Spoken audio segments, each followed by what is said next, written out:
7월 7일 수요일 야고보서 3장 13절로 18절 위로부터 난 지혜와 땅에 속한 지혜입니다.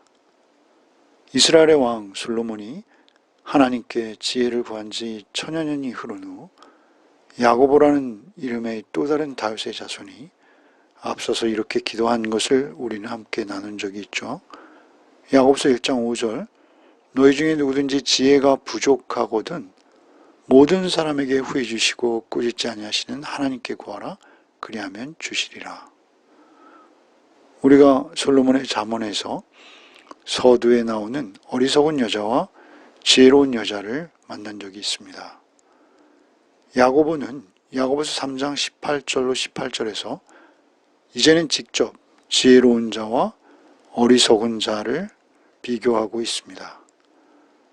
지혜는 땅에 속한 지혜와 위로부터 난 지혜가 있다라고 비교하십니다. 이 두 지혜는 절대 공존할 수 없다라고 말씀하십니다. 13절을 읽겠습니다. 너희 중에 지혜와 총명이 있는 자가 누구냐? 그는 선행으로 말미암아 지혜의 온유함으로 그 행함을 보일지니라. 야고보는 따지듯 물으십니다. 참 지혜와 총명이 있다고 스스로 자부하는 자가 누구냐라고 물으시는 것이죠. 마치 손이라도 들라 이렇게 하시는 듯 보입니다. 그런 자가 있다면 착한 행동으로 그 행실을 좀 보여달라고 하시는 것이죠. 그렇게 참 지혜를 가진 자의 행동은 참 지혜에서 오는 온유함, 곧 겸손한 행위가 나올 것이다. 그러한 겸손한 행위로 드러날 것이다 라고 하시는 것이죠. 여기 선행은 돌아오는 것이라는 문자적 의미가 있습니다. 사람의 생활 방식이나 행동을 말하는 것입니다. 여기서는 선생되려는 자들에게 마땅한, 합당한 행위를 지적하시는 것입니다. 곧 위로부터 주신 지혜에서 나오는 온유함을 말씀하시는 것입니다. 여기서 온유함은 포괄적인 포용성을 말합니다. 성령님의 인도하심으로 나오는 부드러움을 말하는 것입니다. 이런 온유함은 예수 그리스도의 성품이시고요. 반드시 그리스도인이 드러내야 할 성령의 열매이기도 합니다. 공동체 안에서 악한 모습으로 혼란을 보이는 자들을 향한 꾸짖으심이죠. 자신의 지혜를 자랑하거나 남에게 훈수를 두므로 상대적으로 자신의 지위를 높이려는 사람은 상대를 속이거나 장깨를 부르는 처세술이다 라고 말씀하시는 것입니다. 시기와 다툼을 일으키며 공동체를 분열시키는 그러한 못된 열매만을 맺을 것이다 라고 말씀하시는 것이죠. 이제는 땅의 지혜, 곧 세상적 지혜와 하늘의 지혜를 비교하십니다. 14절로 16절을 함께 읽겠습니다. 그러나 너희 마음속에 독한 시기와 다툼이 있으면 자랑하지 말라. 진리를 거슬러 거짓말하지 말라. 이러한 지혜는 위로부터 내려온 것이 아니요 땅의 것이요 정욕의 것이요 귀신의 것이니 시기와 다툼이 있는 곳에는 혼란과 모든 악한 일이 있음이라. 14절에 먼저 우리의 마음에 쉽게 깃드는 독한 시기와 다툼이 있다라고 지적하십니다. 만약 마음의 상태가 고약하고 독해서 상대에게 상처를 내고자 하는 시기심과 이기적인 목적이 내 안에 있다면 공연히 잘난 체 하지 말라라고 말씀하시는 것입니다. 그런 자는 분명히 진리를 거슬러 말하게 될 것이다 라고 하시는 것이죠. 15절에서 14절에 언급한 욕심과 이기적 야망에 사로잡힌 지혜에 대해서 설명하십니다. 먼저 이런 것이 외형적으로 지혜라고 보일 수도 있습니다. 그러나 절대 참 지혜의 근본이신 하나님께로부터 나온 지혜는 아니다 라고 말씀하시는 것이죠. 주님께서 주신 지혜가 아닌 땅의 지혜의 특징을 더욱 구체적으로 언급하십니다. 먼저 그런 지혜는 땅 위의 것이라고 말씀하십니다. 바울 사도께서는 하늘의 것과 땅의 것을 구분하시죠. 고린도전서 15장 40절에 하늘에 속한 형체도 있고 땅에 속한 형체도 있으나 하늘에 속한 것의 영광이 따로 있고 땅에 속한 것의 영광이 따로 있으니 각각의 영광이 있다라고 말씀하십니다. 하늘의 것과 땅의 것은 각각 영광이 있습니다. 그러나 전혀 반대인 것이죠. 하늘과 비교해서 부정적 의미로 땅의 지혜를 말씀하시는 것입니다. 하늘, 곧 하나님을 대적하는 결과만 가져올 수밖에 없는 그러한 땅의 지혜를 지적하시는 것이죠. 바울 사도께서도 역시 이 두 가지 지혜를 비교하셨습니다.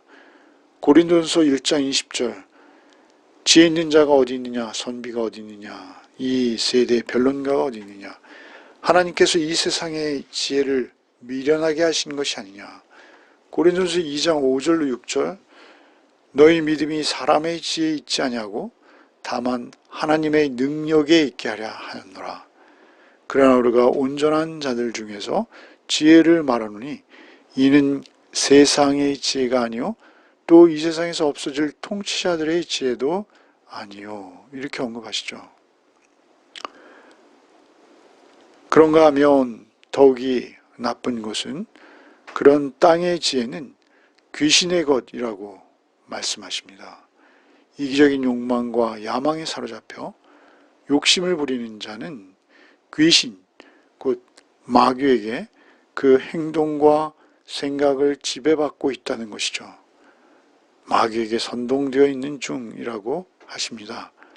16절에 시기와 다툼, 즉 이기적 욕망과 열정, 나아가서는 개인적 야망은 유익하기는커녕 생명의 공동체를 파괴시키고 무질서와 악한 행위만을 생산한다라고 하십니다.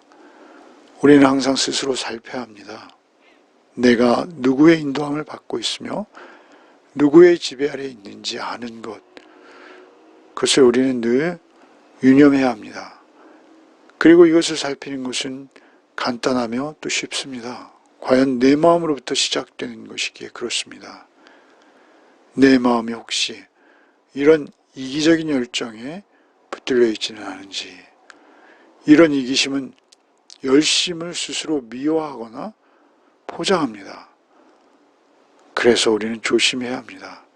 항상 깨어 있어서 내가 있는 곳, 내 주변에 늘 겸손과 평안이 있는지 스스로를 살펴야 합니다. 17절로 18절입니다.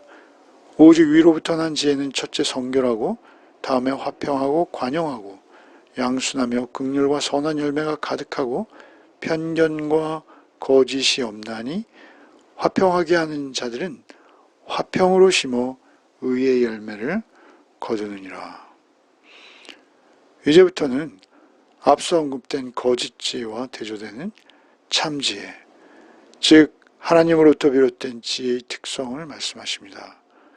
참지혜의 특징은 우리의 인격에 구체적으로 드러난다라고 말씀하십니다. 이론적이며 사변적이 아닙니다. 그렇게 논쟁에 휩쓸리지도 않는다는 것이죠. 참지혜는 오히려 실천적이며 즉각적인 인격의 특성으로 드러나고 마는 것이죠. 그러한 인격의 특성의 특징들을 이제 설명하기 시작하시는 것이죠. 먼저 성결하다라고 하십니다. 성결하다는 것은 악한 태도나 동기가 전혀 없는 것을 말합니다. 거짓된 지혜의 이기적인 동기와는 극적인 대조를 이루는 것이죠. 화평하다라는 것은 평화를 사랑하는 것, 혹은 평화를 가져오는 것을 말합니다. 독한 시기와 대조를 이루는 것이죠. 위로부터 난 지혜는 모든 이에게 화평을 가져온다라고 말씀하십니다. 다음에는 관용을 실천한다고 하십니다. 관용은 주로 왕으로서 하나님의 성품을 묘사할 때 사용되는 단어입니다. 죄인에 대해서 단호하게 징벌하실 수 있음에도 불구하고 용서하시고 인내하시는 온유와 자비를 말하는 것, 그것이 바로 관용입니다. 하늘의 지혜를 소유한 자의 모습은 그렇게 하나님의 성품을 닮아 있다라고 말씀하시는 것이죠. 또한 이어서 양순하다고 하십니다. 양순하다는 것은 잘 순종한다는 의미이고 또 유순한 성품을 말하는 것이죠. 양순은 앞서 14절에 교만하여 진리를 대적하는 것과 대조되고 있습니다. 하나님께 잘 순응하는 성품을 소유하는 것입니다. 긍휼은 죄인들을 향한 하나님의 자비와 동정심을 말할 때 쓰이는 단어입니다. 하늘의 지혜를 가진 자에게서 하나님의 성품이 나오는 것이죠. 하나님의 긍휼을 받은 자에게 자신도 긍휼함을 베풀 수 있게 되는 것이죠. 선한 열매는 긍휼의 결과로 나타나는 행동으로 볼 수 있습니다. 긍휼의 마음으로 행하는 구제 또는 이웃을 향한 순전한 마음, 이런 것을 말하는 것이죠. 이어서 편견과 거짓이 없다 하십니다. 편견은 사람을 외모로만 보고 판단하거나 공정성을 잃고 판단하는 그러한 행위를 말하는 것이죠. 거짓이 없다는 것은 숨김 없다라는 것입니다. 바리새인들은 위선을 부렸죠. 그런 행위를 하지 않고 진실되이 행하는 것, 그것을 거짓 없다라고 말씀하시는 것입니다. 마지막 18절은 세상적인 지혜를 사랑하며 시기와 다툼의 위험에 있는 교회 공동체에게 17절의 화평의 덕목을 다시 강조하시는 내용입니다. 화평은 시기와 질투, 스스로 교만해져서 다툼과 분쟁, 싸움으로 요란할 수 있는 공동체에게 다시 한번 강조하시는 하늘의 지혜 중의 지혜입니다. 그것이 화평입니다. 가장 소중하며 또한 지금까지 나누었던 그 하늘의 지혜를 받은 자의 성품이 종합적으로 나타나는 가장 큰 특징이기도 합니다. 우리가 잘 알듯이 마태복음 산상수훈 5장 9절 말씀, 화평하게 하는 자는 복이 있나니 그들이 하나님의 아들이라 일컬음을 받을 것이요 라고 하시죠. 화평케 하는 자의 복은 8복 가운데 7번째 등장합니다. 거의 마지막 번째죠. 그리고 또 특별히 의와 함께 등장하고 있습니다.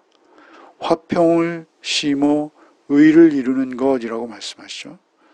여러분, 팔복은요, 심령이 가난한 자로부터 애통하는 자, 온유한 자, 긍휼한 자, 이렇게 쭉 이어나가다가 마지막 7번째 화평케 하는 자, 그리고 마지막 8번째 의에 줄이고 목마른 자가 나오는 것이죠.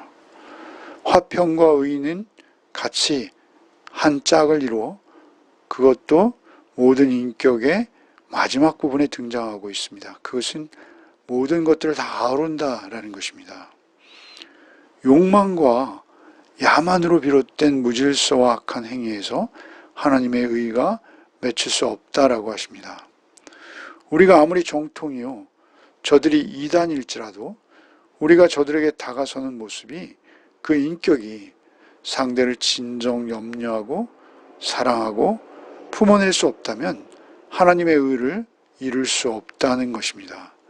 오히려 우리의 그런 비인격을 가지고 우리가 하는 모든 행위들은 사실은 그것이 아무리 옳은 주장이라 할지라도 그 주장을 이룰 수 없다는 것입니다. 항상 우리가 유념해야 되는 것이죠. 이 화평과 의가 모든 것을 아우르고 있습니다. 오늘 본문은 이렇게 표로 정리될 수 있습니다. 참고하시기 바랍니다. 징후가 있고 특징이 있고 결과가 있습니다. 그리고 어리석은 자와 지혜로운 자를 비교하죠.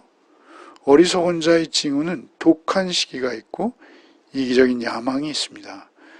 그래서 그들에게 나오는 특징은 교만, 거짓말, 세상적, 정욕적, 귀신적이라고 수식할 수 있는 행위와 말들이 툭툭 튀어나오는 것이죠. 그래서 그 결과는 결국 혼란의 열매를 맺고 악한 일의 열매를 맺는 것입니다. 반면에 지혜로운 자는 그 징후가 선한 행위로 나오는데 그것은 온유함에 근거를 두고 있습니다. 그래서 그들의 특징은 성결, 화평, 관용, 양선, 양순, 긍휼, 풍성한 선한 열매, 편견 없음, 거짓 없음, 이러한 특징들을 가지게 되는 것이고, 결국 그 최종적인 열매는 의와 화평, 화평과 의를 맺게 되는 것이죠. 이렇게 아름다운 열매를 맺는 또 하루가 되시기를 바랍니다. 기도하겠습니다. 분노와 질시의 감정을 가지고 동료를 또는 우리 교우들을 바라본 적이 얼마나 많은지요. 우리를 긍휼히 여기시옵고 오직 주의 영, 성령의 인도를 받게 하여 주시옵소서. 오늘도 오직 내 안에 내 옛 자아를 내려놓고, 아니 죽이고 오직 주의 온전하시며 구비하여 조금도 부족함이 없으신 사랑으로 충만하신 주님의 보혜사 성령, 주님의 영에 붙들린 자로 하루를 살게 하여 주옵소서. 성령의 열매, 사랑과 희락과 화평과 오래 참음과 자비와 양성과 충성과 온유와 절제와 같은 주께서 바라시는 아름다운 열매를 맺는 또 하루가 되게 하여 주옵소서.